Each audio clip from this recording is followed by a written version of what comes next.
Hello, I'm Stephan Schwartz, and welcome to Schwartz Report.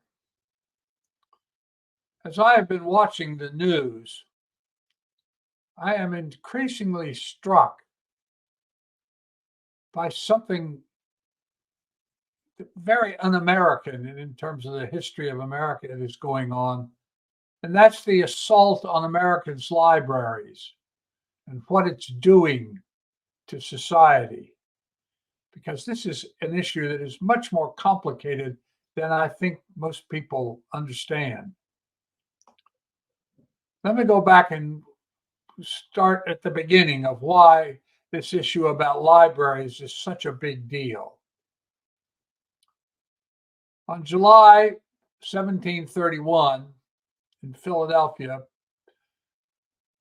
Benjamin Franklin and members of the Junta Club, it was a group of men he had put together who had an interest in fostering well-being for the city, sort of civic-minded Philadelphians,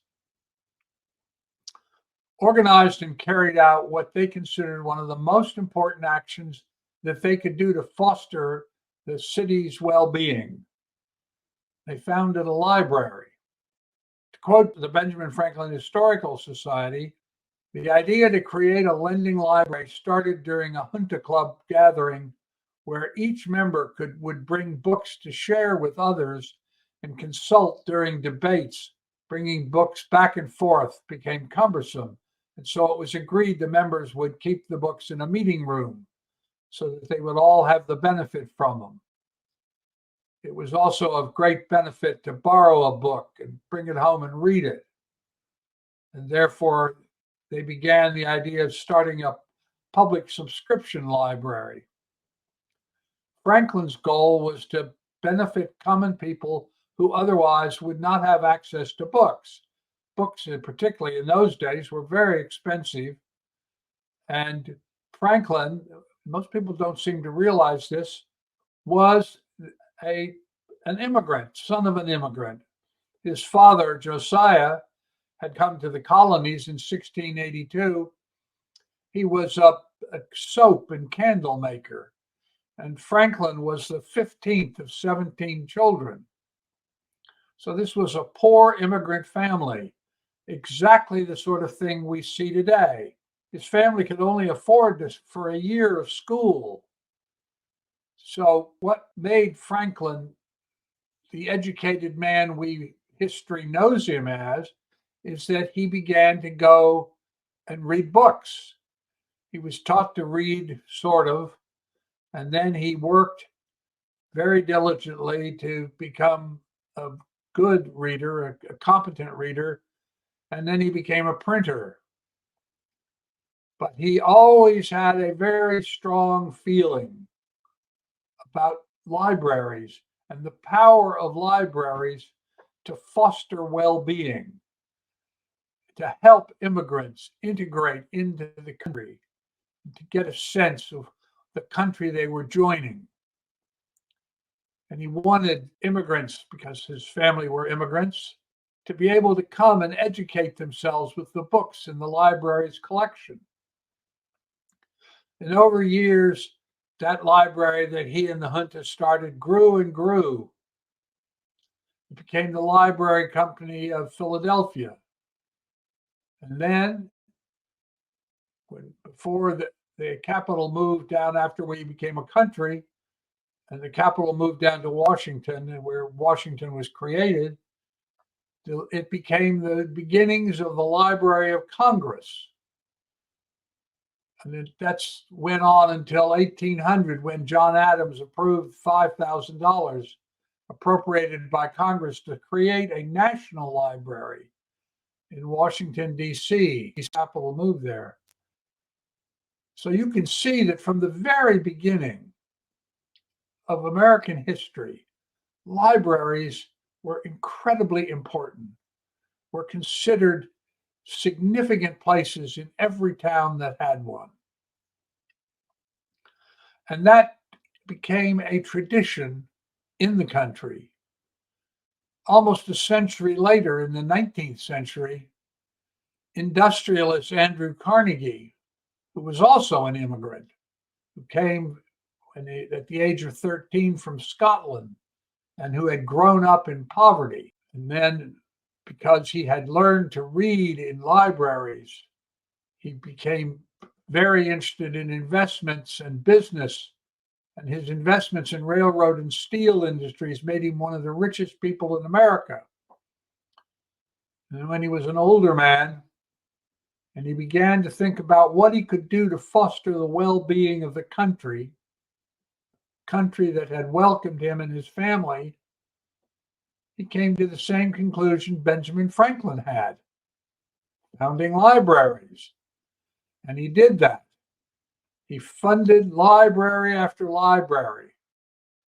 And between 1886 and 1919, he donated almost $40 million and founded, it's unbelievable, 1,679 new libraries. 1,679 libraries.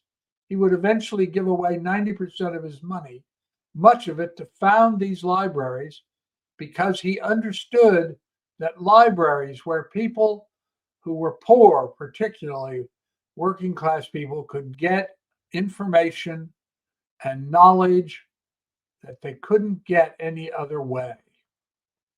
And many of those libraries that he founded are still around, still serving as civic centers, continuing in their original role as libraries, places where people can gather and talk about libraries or about civil things that matter in their local community. And I mention these two historical accounts about Franklin and Carnegie to make this point. I discovered this when I began really doing serious historical research on libraries. When you go through the histories of the United States, it quickly becomes clear that public libraries have been the institutions of great importance in the development of the country, fostering well-being in the lives of millions of people. Many of them, like Carnegie and Franklin, immigrants or the children of immigrants, beginning with working class backgrounds and then going on to become leading figures in the country. And I can certainly say that in my own life, libraries, when I was a boy particularly, or when I was older, were a very big part of my life, because that was where I got the novels and other books that played such an important part in my childhood. The truth is, after I left government, I stayed in Washington, D.C. for another year because I just couldn't bring myself to leave the Library of Congress. So perhaps you've had similar kinds of library experiences and that it's meant a great deal to you as well. For 2 centuries, libraries is a place where people could come to exchange thinking and creative fiction and express a culture that they were becoming a part of, anyone who cared to enter and read or borrow a book with no fee attached. Libraries became the critical culture creator, particularly in rural towns where books were very hard to come by and where people could go and gather to discuss what they read, what they'd seen as fundamental to American democracy. And public school libraries, once public schools got started, largely as a result of the Quakers, were seen as the nurturing home of literacy. And yet something is going seriously wrong. Starting about 15 years ago or so, something began to change in America. People began to want to censor or eliminate libraries.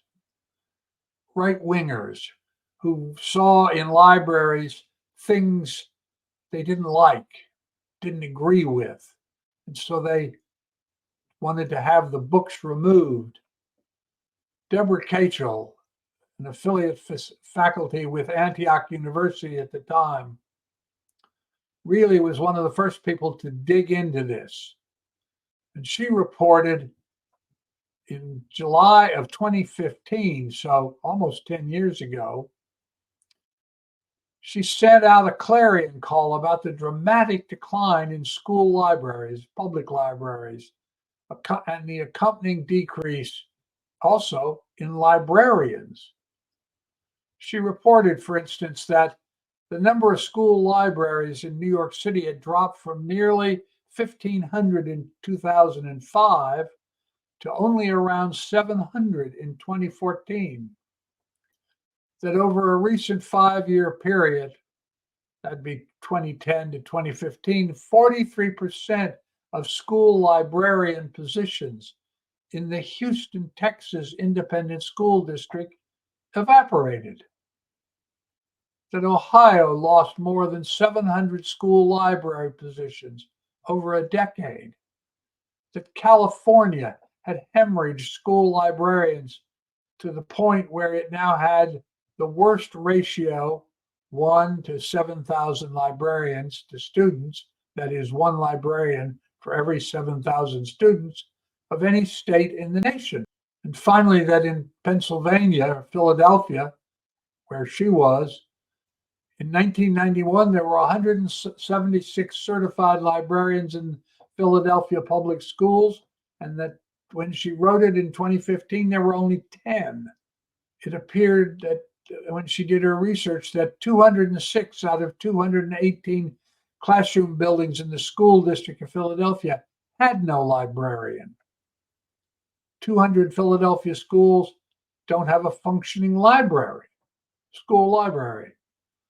And that a majority lack the technology to access the necessary e-resources as things were converting over into the internet and e-sources, and that 85% of those places that lack these resources were for where children came from who were impoverished families.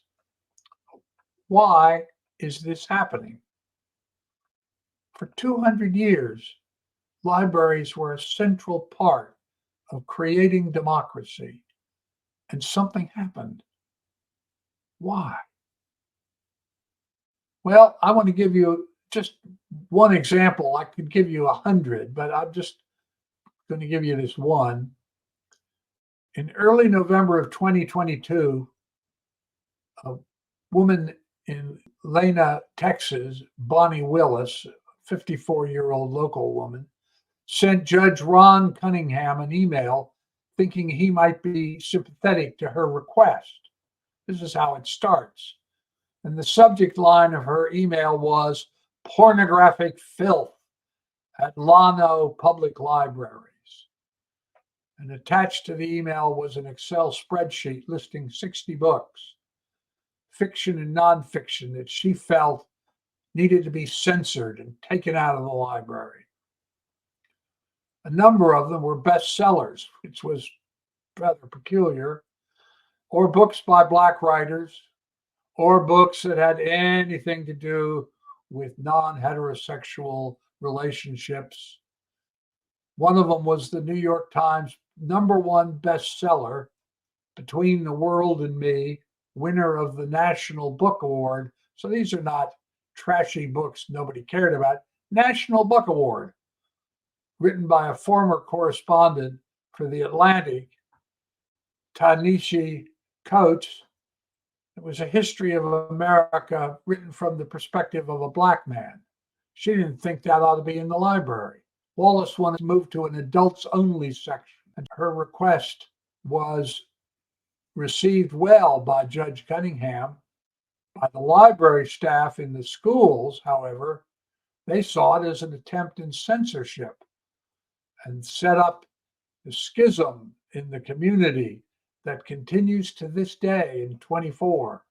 When the Washington Post assigned reporters to research this censorship movement, they got access to further emails in the exchange that followed between Judge Cunningham and her. And this is a quote from him. he wrote, the board also needs to recognize that the county is not mandated by law to provide a public library. These right-wing people, the MAGA community, the Moms for Liberty, want libraries to either be censored or eliminated. And similar library confrontations have sprung up all over Texas. In the Houston Independent School District, which is the 8th largest school district in the United States and the largest in Texas, by July of 2023, 28 librarian positions had been eliminated, particularly in the poorer areas of the city. As if that were not enough, the libraries themselves were simply eliminated. As a local television channel, KHOU, reported, some libraries were turned into what they called team centers, where students were removed from class due to behavioral issues and placed in what was the library so that they had to watch the course that was being given virtually on the television. I mean, think about your own childhood. Can you imagine a school without a library or a librarian? And Texas, although it's the worst state for the damage it's doing to school and public libraries, is far from the only state. I just chose that as one example. Missouri Republican House Budget Chairman Cody Smith proposed a $4.5 million cut to the public library's state aid. A few days later, the Missouri House of Representatives voted to eliminate all funding for public libraries. I want you to think about your own experiences with libraries, both in school and in public libraries, where you went to borrow a book or meet someone or hear a presentation,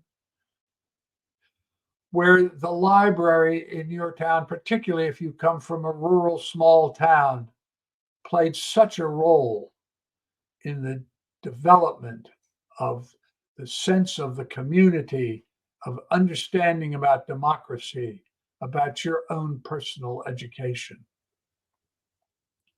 So here are the 10 states with the most book banning. And look at the number of books they're banning. Number 1 is Texas. Number 2 is Florida. So that's Greg Abbott and Ron DeSantis. Missouri, Utah, South Carolina, Pennsylvania, North Dakota, Michigan, Virginia, Tennessee. That's the top 10. And notice the difference, even within the states that have done removal of books, that the ones that are the really bad ones, the 3-digit sized removals, are all red states. They're all governed by Republicans and Republican legislatures. Something's going on in this country. Something that is damaging our democracy. Something that is making it harder, particularly for low income or rural, to get the kind of information that would allow them to turn into leaders like Benjamin Franklin and Andrew Carnegie. Next week, I'm going to get into what are the effects of doing this kind of censoring and elimination of school and public libraries, because it's much greater and much nastier than anybody seems to recognize or that people are talking about in the media. This is not a trivial process or trend that's taking place. And there are things that you can do and should do if you want to see American democracy survive. You need libraries And libraries are locally regulated. So your care about democracy and the well-being of your community, you need to get involved with the school board or the school library committee or the public community library committee and make it clear you do not support the censorship of books just because you don't agree with them. Thank you.